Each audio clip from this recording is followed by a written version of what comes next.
Hi baby. Baby? এই পোলা তুমি আবার কে? হ্যাঁ, তুমি আমার মেয়ের ফোনে ফোন দিছো কেন?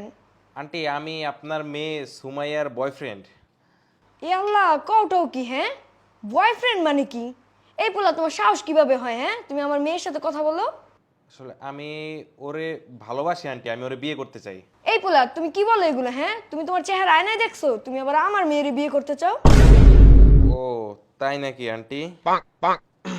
এই বাবা বাবা, একটু ওইদিকে ঘুরো তো, ওইদিকে মুখটা রাখো তো। ওইদিকে তোমার অনেক হ্যাঁ? সুন্দর লাগতেছে। ও সত্যি?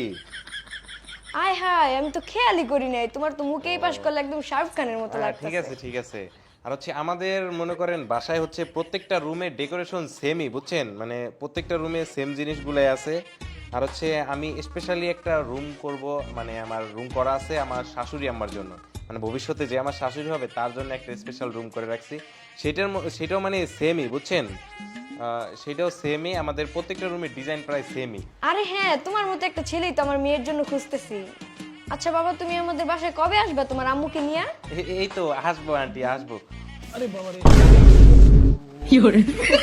এই আরে বাবা, তুমি ব্যস্ত নাই তো? কিছু হয় নাই তো? না না কি হলো? তেমন কিছু হয় না, এই তো মানে পড়ে গেছিলাম একটু, বুঝছেন? টাকা রাখা তো এই পিছলা খায় পড়ে গেছি। না না তেমন কিছু হয় নাই। আচ্ছা বাবা, তুমি কোনো টেনশনই করো না, ঠিক আছে?